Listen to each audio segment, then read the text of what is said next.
Pada tahun 2018 silam, ada seorang pendaki bernama Yuda bersama 3 temannya, Raka, Tari, dan Bayu, memutuskan untuk mendaki Gunung Salak. Mereka penasaran dengan aura mistis yang katanya menyelimuti gunung itu. Yuda yang hobi merekam segala hal membawa kamera GoPro dan drone. Ia selalu percaya setiap jejak langkah dan momen tak terduga layak diabadikan. Di pos pendakian, mereka sempat diingatkan oleh penjaga. Jangan lewat jalur Curug Seribu kalau belum pernah, itu daerah segitiga Salak. Banyak yang gak balik dari situ. Namun, karena penasaran dan ingin suasana explore yang beda, mereka tetap memilih jalur itu. Sebuah keputusan yang mungkin akan mereka sesali selamanya, jika saja mereka masih bisa menyesalinya. Di hari kedua pendakian, kabut tebal turun mendadak. GPS mati, kompas muter tak karuan, arah seperti hilang. Udara terasa dingin menusuk dan bisikan-bisikan aneh mulai menyelinap di antara pepohonan, seolah hutan itu sendiri hidup dan berbisik memperingatkan mereka. Saat malam, mereka berkemah di dataran kecil dekat aliran air, namun mulai terasa ada yang tidak biasa. Hawa di sekitar mereka terasa semakin berat, dipenuhi dengan kehadiran yang tak terlihat, namun nyata. Di tengah malam, Tari dibangunkan oleh suara orang menangis. Tangisannya bukan seperti manusia biasa. Suaranya serak, berat, dan seperti dari banyak arah sekaligus. Saat dia membangunkan Yuda, ternyata tenda mereka kosong, hanya dia sendiri. Ketakutan mencekam Tari saat kesendirian menusuknya dengan kenyataan pahit.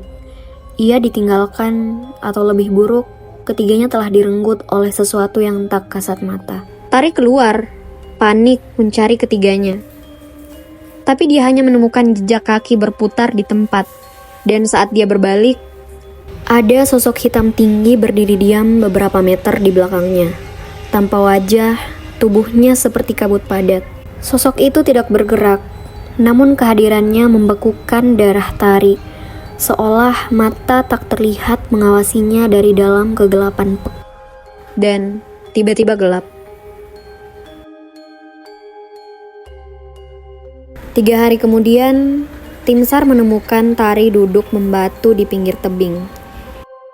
Ia hanya berkata berulang-ulang, "Mereka gak mau dia pulang. Mereka suka sama yang merekam." Ketika kamera Yuda ditemukan, sebagian video rusak. Namun satu cuplikan terakhir bisa diputar. Gambarnya buram, namun jelas terlihat Raka dan Bayu berjalan masuk ke celah batu sambil tertawa. Tapi di belakang mereka ada 2 bayangan lain yang mengikuti, mirip-mirip mereka sendiri.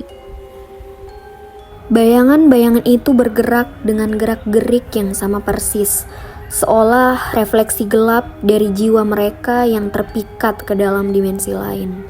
Dan suara terakhir dalam video itu, "Ini bukan jalur yang tadi, bro. Tadi gak ada suara gamelan, kan?"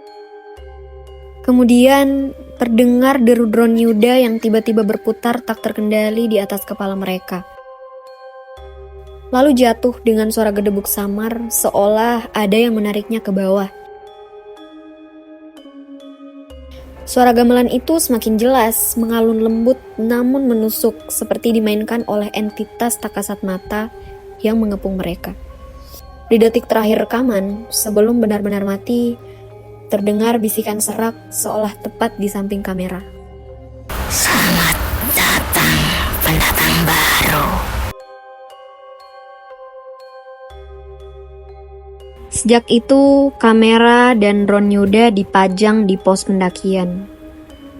Sebagai pengingat bahwa di segitiga Salak, realita bisa terlipat dan tidak semua yang hilang ingin ditemukan. Ada hal-hal yang sebaiknya tetap menjadi misteri, tersembunyi dalam kabut Gunung Salak yang abadi, menunggu mangsa berikutnya.